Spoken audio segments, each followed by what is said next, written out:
देवते संत निमित्त त्या प्रतिमा मी तो सांगतसे भावे असो ठावे सकळा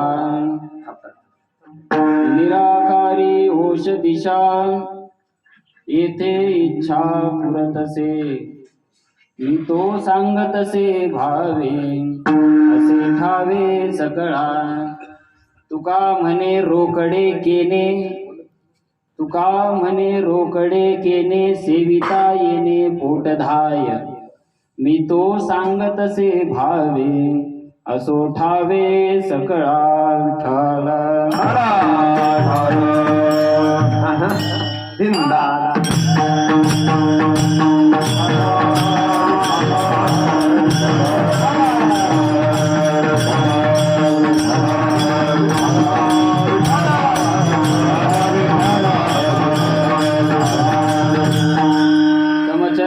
सरोजं सान्द्रनीलाम्बुदाभं जगननहित पानिमण्डनं मण्डनानां तरुणतुलसीमाला कन्धरं कञ्जनेत्रं हृदयं धवलहासं विठ्ठलां चिन्तयामि पाण्डुरङ्गा करो प्रथमा नमन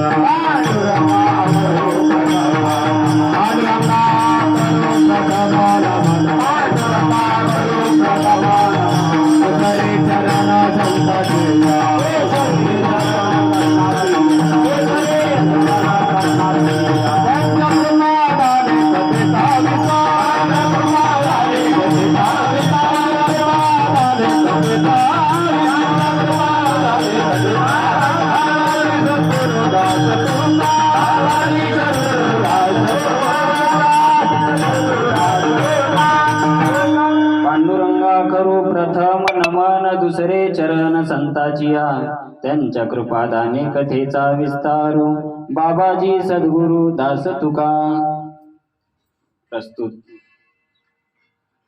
आज वैकुंठवासी सौ कांताबाई त्र्यंबकराव मुरकुटे म्हणजेच आमच्या आजी यांच्या पुण्यतिथी निमित्त हा कार्यक्रम आहे आणि या कार्यक्रमासाठी निवडलेला अभंग सर्वांच्या सुपरिचयातला असलेला सर्वांना सुपरिचित असा साधा आणि सोपा अभंग आहे. कसं आहे, बऱ्याच वेळा परिचित गोष्टीच्या महात्म्याकडे माणसाचं दुर्लक्ष होतं. नाही, तुमचा मित्र कितीही मोठ्या पदाला गेला तरी तुम्ही त्याला मित्रत्वाच्याच नात्याने बोलणार, त्याला पदाच्या दृष्टीने पाहणार नाही. अति परिचयात अवज्ञात संतत गमनात अनादर भवति.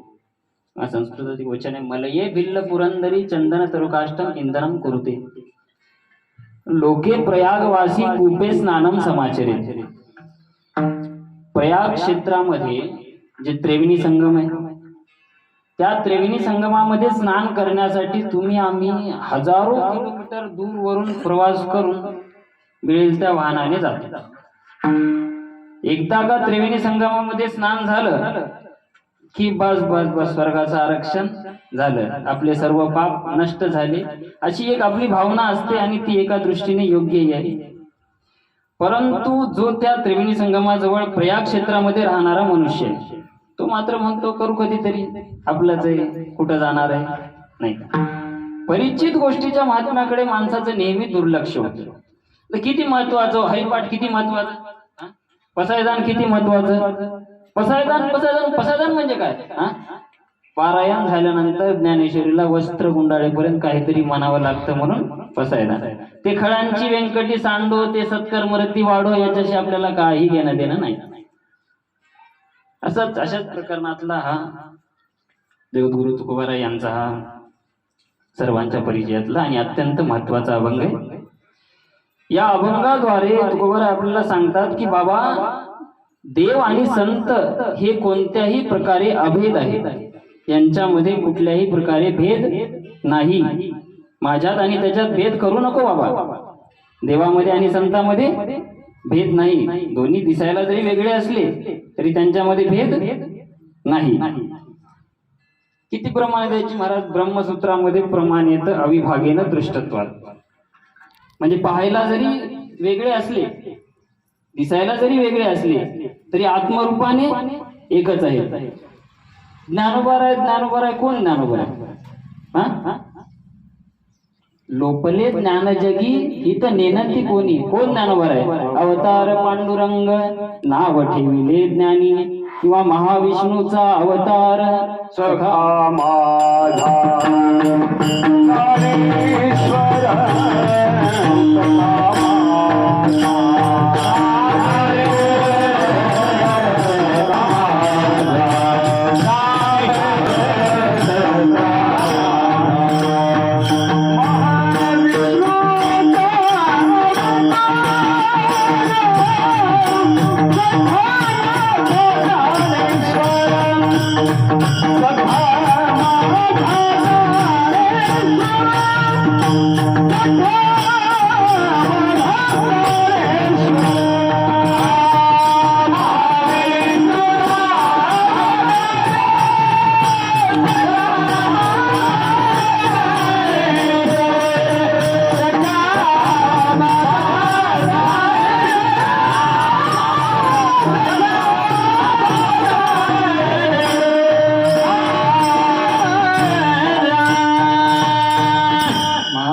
अवतार सखा माझा ज्ञानेश्वर.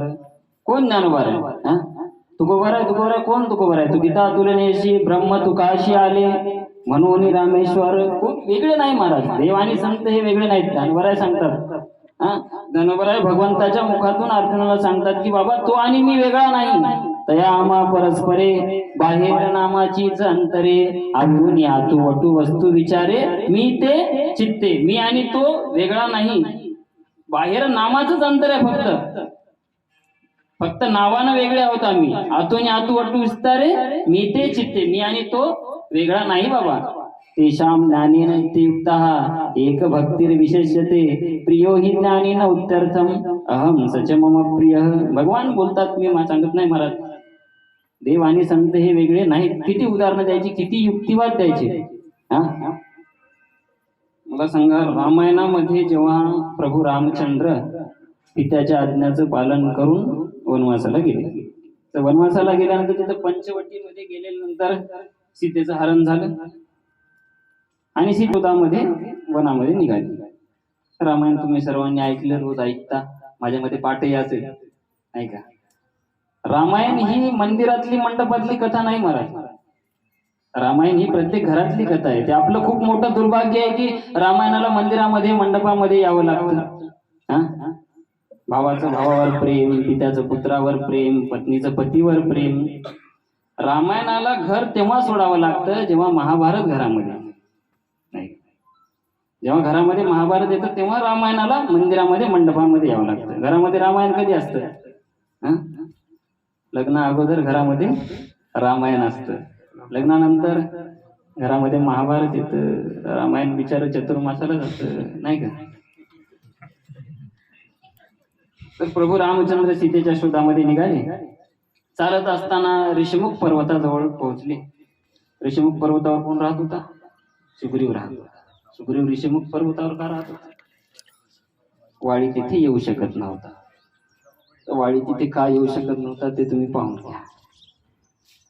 आगे चले बहुरी रघुराया, ऋषमुख पर्वत नियरी आया. प्रभू रामचंद्र ऋषमुख पर्वताजवळ पोहोचले. सुग्रीवाने पाहिले की बाबा कोणीतरी दोन क्षत्रिय ऋषमुख पर्वताजवळ येत आहेत. त्यांना वाटलं की बाबा वाढ येऊ शकत नाही, म्हणून मला मार दुसरं कोणाला पाठवलं. सुग्रीवासोबत कोण राहत होते ऋषमुख पर्वतावर? तर सचिव सहित सुग्रीवा. कोण सचिव? हनुमंतरायांसोबत राहत होते. सर्व काय सोडलं महाराज, राज्य सोडलं, पैसा सोडला, धन सोडली, संपत्ती सोडली, साधूची संगत सोडली नाही. साधूची संगत जो सोडतो ना तो संपत्तीवाला प्राप्त नाही का? हनुमानजींना सांगितलं की कोणीतरी दोन राजकुमार येत आहेत, त्यांना विचारा कोण आहेत ते. हनुमानजी साधूचा वेश धारण करून खाली आले.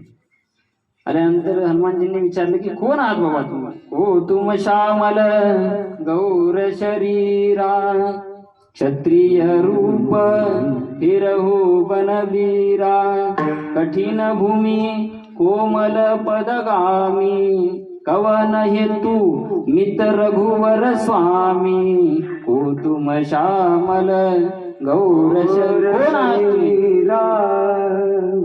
एक श्यामल एक गौर.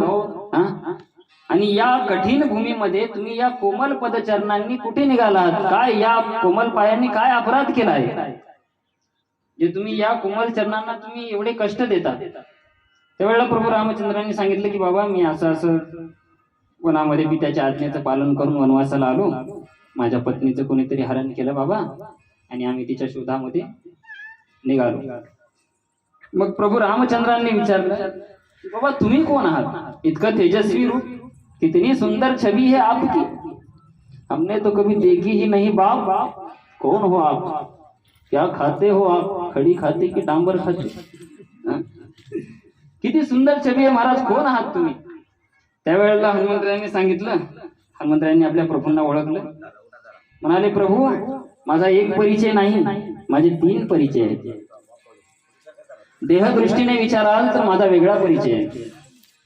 जीव दृष्टीने विचाराल तर देहदृष्ट्या तू दासोहम. देहदृष्टीने मी तुमचा दास आहे. जीव दृष्टीने विचारत असाल तर जीवदृष्ट्या त्वदंशः. जीवदृष्टीने मी तुमचा अंश आहे. आणि आत्मदृष्टीने विचारत असाल तर आत्मदृष्ट्या त्वमेवाह. आत्मदृष्टीने तुम्ही आणि मी आहोत. देव आणि संत हे वेगळे नाहीत महाराज. ठीक आहे, देव आणि संत हे वेगळे नाहीत. मग देवाला संताचा अवतार घेण्याची का गरज भासली नाही का? देव आणि संत हे वेगळे नाहीत ना, मग देवाला संताचा अवतार घेण्याची का गरज भासली? ज्ञानोबाराय अनुभव अमृताच्या 2ऱ्या प्रकरणात पहिल्या ओळीमध्ये याचा खुलासा करतात की बाबा का हा परमात्मा संताच्या रूपामध्ये अवतरित झाला. आता उपाय वनवसंतो आज्ञेचा आहे वतंतू, अमूर्तची परिमूर्तू कारुण्याचं अमूर्त असं मूर्तिमंत रूप म्हणजे ज्ञानोबा आहे नाही का? देवामध्ये आणि संतांमध्ये असा कोणता साधारण भेद नाही.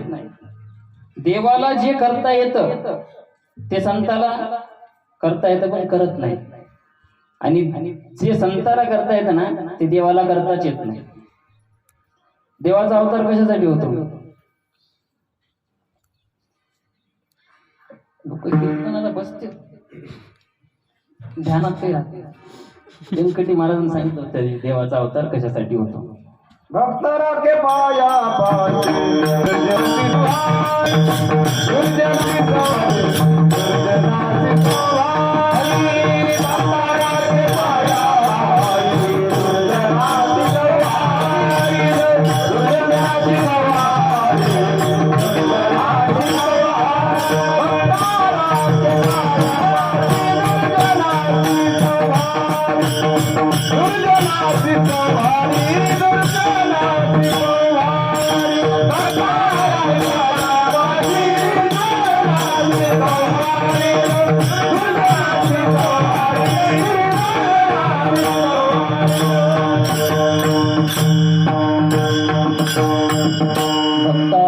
पायापाशी दुर्जनाशी संहारी.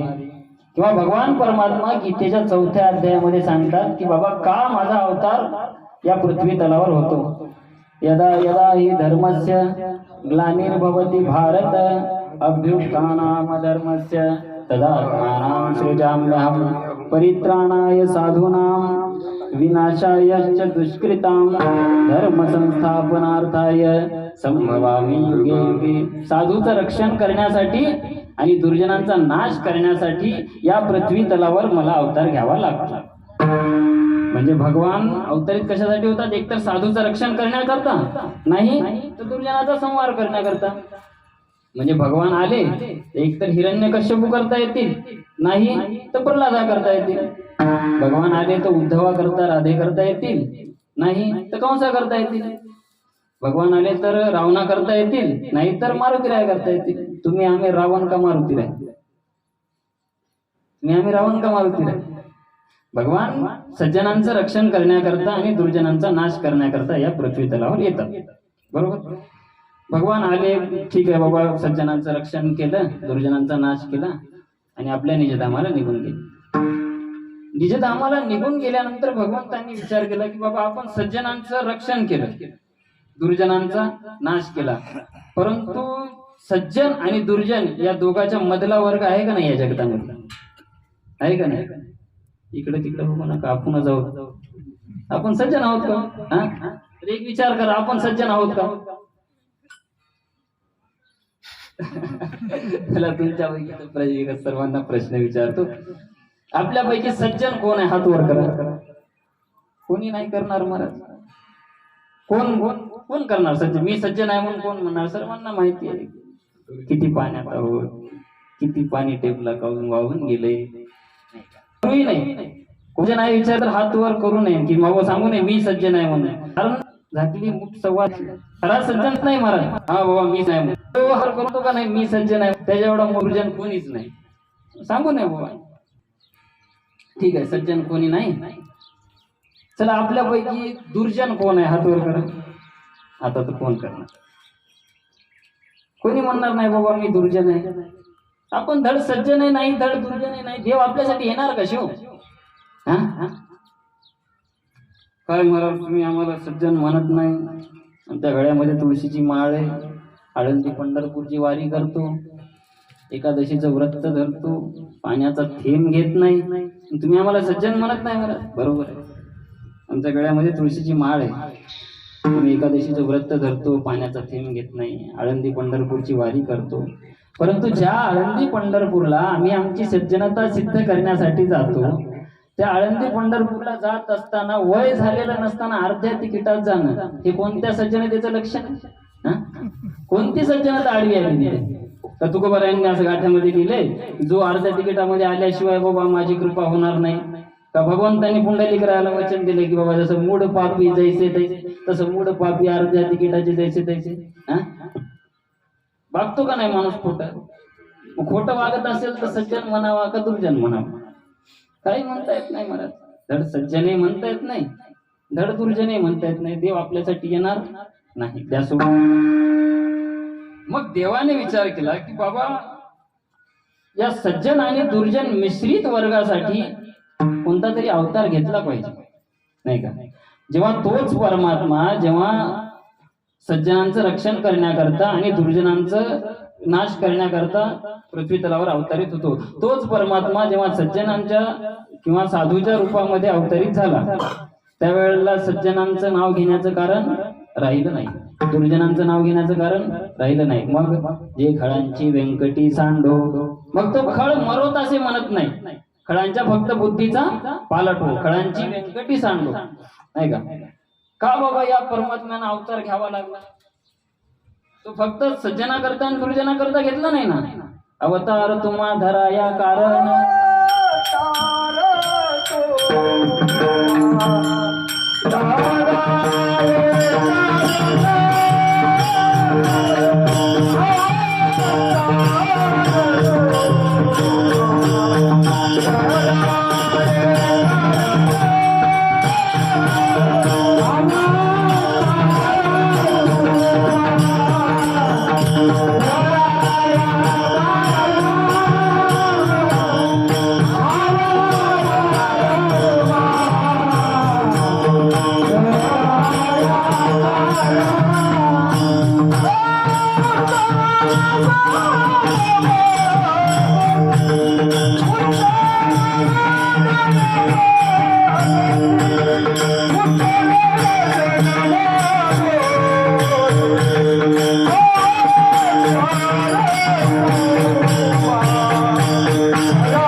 उद्धरावे जन जड जीव.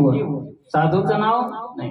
परित्राणाय साधूनाम करता आलं नाही. विनाशाचे दुष्कृताम करण्याचं कारण उरलं नाही. मग उद्धरावे जन जड जीव. जनाचा जडाचा जीवाचा उद्धार करण्याकरता भगवंतांनी संतांचा अवतार घेतला. मला सांगा, भगवंतांनी गीता सांगितली. धर्मभूमी कुरुक्षेत्रामध्ये भगवंतांनी गीता सांगितली. कुणाला सांगितली? अर्जुनाला सांगितली. अर्जुनालाच का सांगितली? तिथं दुसरं कोण एवढं मोठं होतं सैन्य? अर्जुनाचेच वडील बंधू युधिष्ठिर, सत्य प्रतिज्ञा असणारे, खरं बोलणारे, त्यांना गीता सांगावी. उलट बरं झालं असतं ना, खरं बोलणाऱ्याला गीता सांगावी. भीष्माचार्यांसारखे, द्रोणाचार्यांसारखे भगवत भक्त, त्यांना गीता सांगावी. अर्जुनालाच गीता का सांगितली? कारण अर्जुनाची भाषा ही साधूची होती महाराज.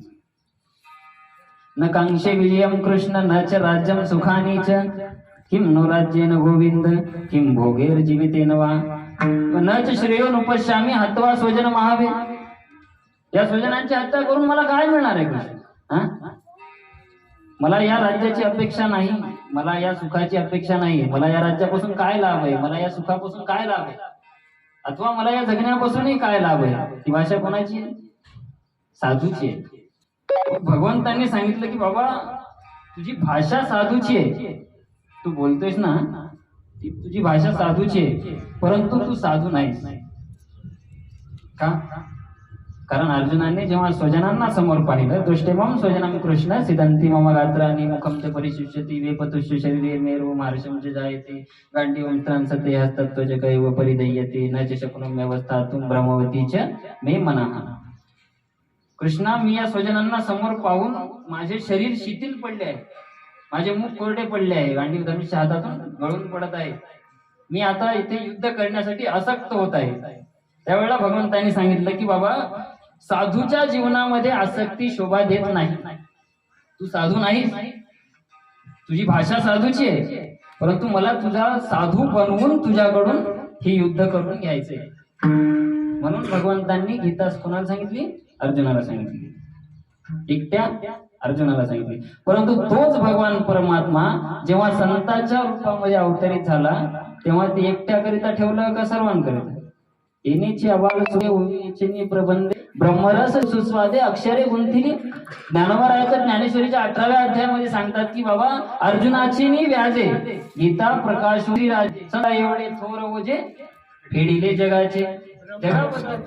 रसाचे पारणे अर्जुना लागी केले नारायणे तेच अवसरी पाहुणे पातळो आम्ही. एकाबद्दल करत नाहीत. मा देव परमात्मा हा सत्य रूपामध्ये अवतरित झाला त्यावेळेला एकाबद्दलची भाषा किती मान आहे, किती वाद आहे नाही का? तुकोंच्या चरित्रामध्ये अनगडशहा नावाच्या फकीराचं चरित्र आहे.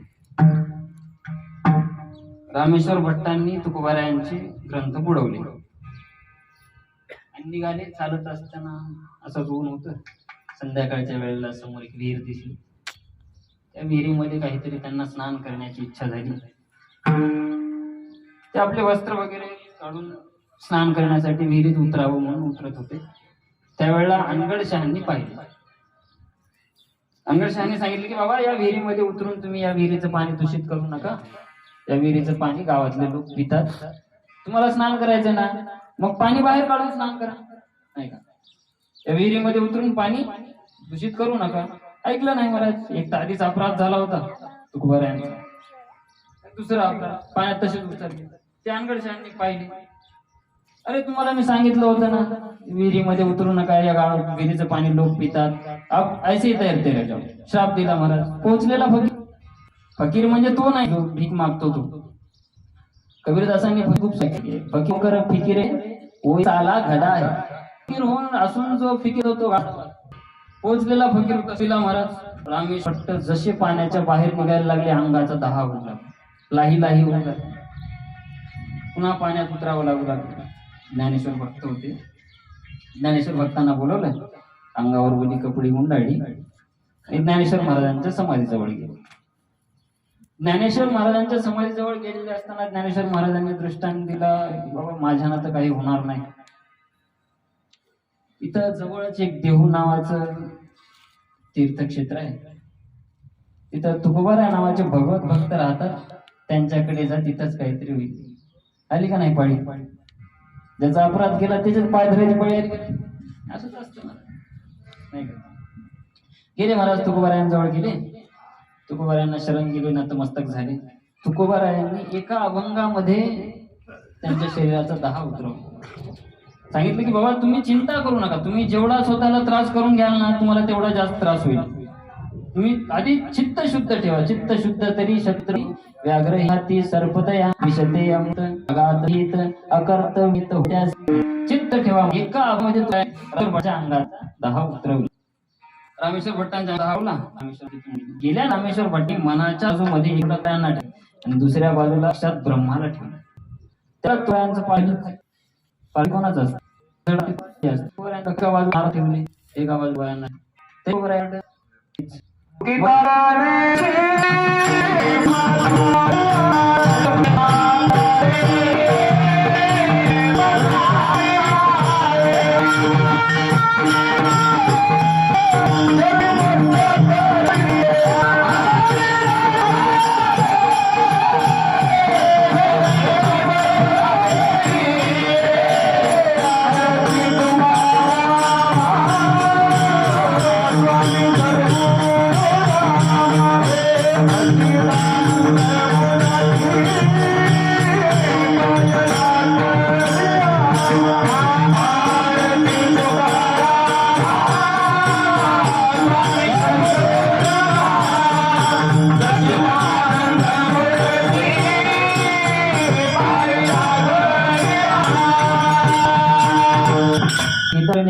तुकाशी आले म्हणून रामेश्वर चरणी मस्तक ठेवले.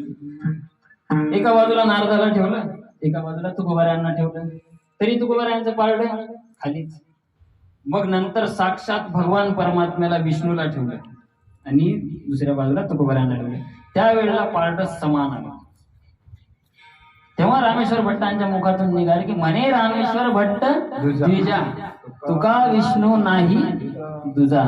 देवते देवते संत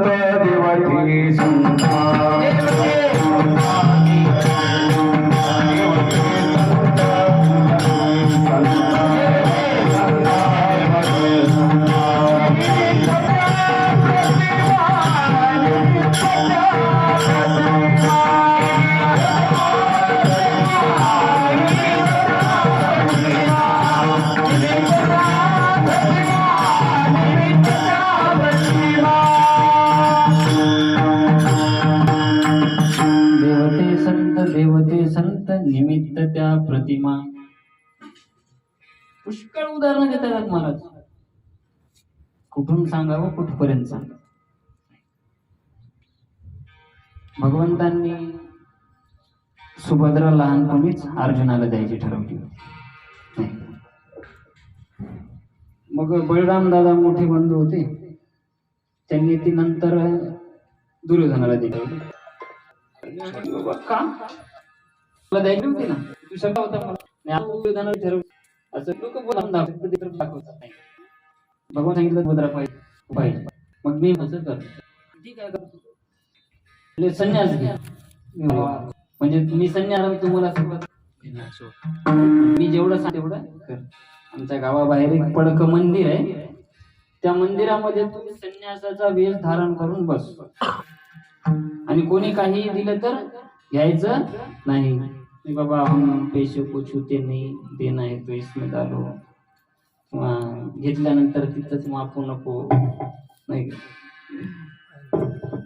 काही खायचं नाही, कोणी काही दिलं तर घ्यायचं नाही, फक्त येऊन बस. ठीक आहे म्हटले. गेले गावाबाहेर मंदिर होतं, त्या मंदिरामध्ये बसले. एक तर आधीच तेजस्वी रूप, वरून भगवे संन्यासाचे वस्त्र आणखी तेजस्वी. पूर्ण गावभर चर्चा पसरली. कोणीतरी खूप मोठे संन्यासी आलेले आहेत, काही खात नाहीत म्हणे, दिवाण भंगते. गावभर बातमी पसरली. बळराम दादाच्या कानावर गेली. बळराम दादाच्या कानावर गेल्यानंतर 2-4 दिवस निघून गेले. अर्जुनाने श्रीकृष्णांना विचारले, बाबा 3-4 दिवस झालं, काय तुम्हाला इथं बसून ठेवलेलं, भूक लागली, काही खायला नाही. कृष्णाने सांगितलं की हा वेळ निकट आली, श्रीकृष्णाने त्या घरी घेऊन गेले. घरी घेऊन गेल्यानंतर भगवंतांनी सांगितलं की वाचता तुला पाहिजे ना, म्हटले पाहिजे. बाहेर माथा जरा स्वयंपाक आहे, उचल आणि निघ. गेले महाराज, घेऊन गेले. घेऊन गेल्यानंतर अर्जुनाने खूप दिवसानंतर श्रीकृष्णाला विचारले, बाबा मी तुझी बहीण पळून नेली तरी तुझं माझ्यावर एवढं प्रेम का? नाही. एखाद्याची बहीण पळून जास्त प्रेम करेल का? नाही. त्यावेळेला भगवान श्रीकृष्णाने सांगितलं की बाबा, संन्यासी तुवा होऊनी जनी चोरोनी नेली माझी भगिनी, परी विकल्प नुपजे मनी, मी तू दोन्ही स्वरूप एक, देवते संत देवते संत. देव आणि संत हे वेगळे नाहीत महाराज. मग देव आणि संत हे जर वेगळे नसतील तर हे आपल्याला माहित असलं पाहिजे का? सर्वांना माहित असलं पाहिजे ना की देव आणि संत हे वेगळे नाहीत.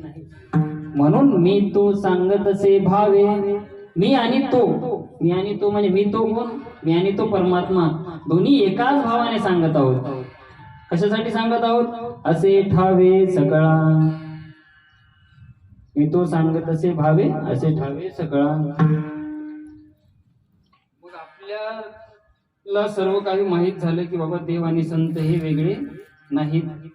देवाने जो मार्ग सांगितला त्याच मार्गाने संत सांगतायत, फक्त यांचा मार्ग थोडा वेगळा आहे. आपल्या जीवनाच्या दिशा या साकार नाही. आपल्याला माहिती आहे का बाबा, आज आपण ज्या ठिकाणी आहोत, आज आपण जे करत आहोत, उद्या आपल्याला माहिती आहे का मी हेच करणार आहे? आपल्याला माहित असतं का मी आज जे करणार आहे? आज मी कीर्तन करत आहे, मला शिक्षणाची खूप लागली, MPSC IPS झालो, मला माहित होतं का मी होणार आहे? नाही. आपल्या जीवनाच्या दिशा या निराकारी असतात, त्याला आकार नसतो. एक तर निराकारी असतात, वरून ओश दिशा. ओश म्हणजे दुःख, म्हणजे समोरचं काही दिसणार नाही. निराकारी ओश दिशा. मग या निराकारी दिशेला जाऊन त्या साकार परमात्म्याची प्राप्ती कशी करता येणार? नाही. परमात्मा साकार आहे, जीवनाच्या दिशा निराकार आहेत. म्हणून येथे इच्छा पुरत असे निराकारी ओश दिशा, येथे इच्छा पुरत असे विठोबा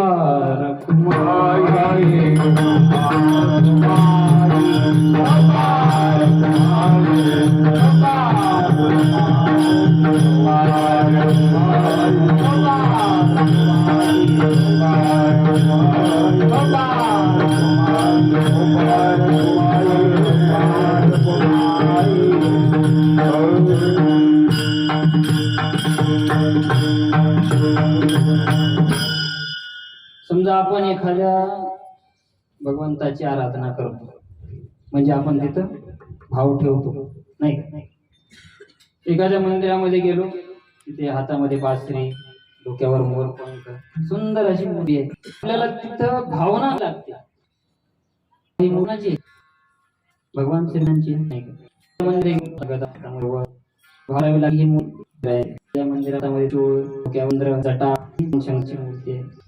कोणत्या घरात आपल्याला लागतो, परंतु गाण्या भावण्याची गरज नाही. तुम्ही देव रोवासनी अभंग पुढच्या चर्चा तुम्हारे रोकडे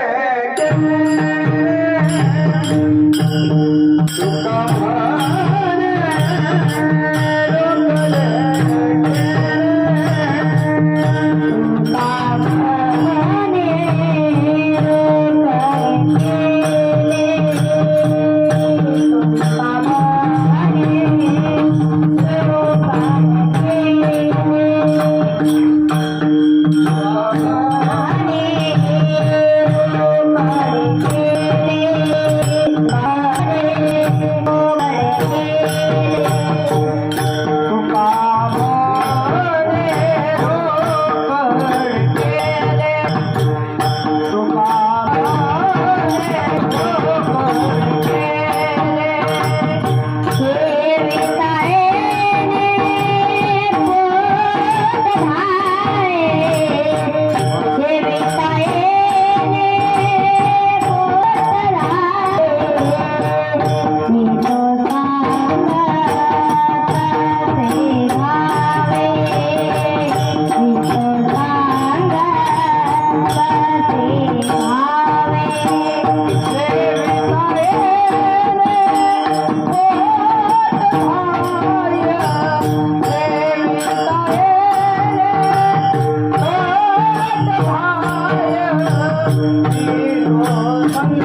आ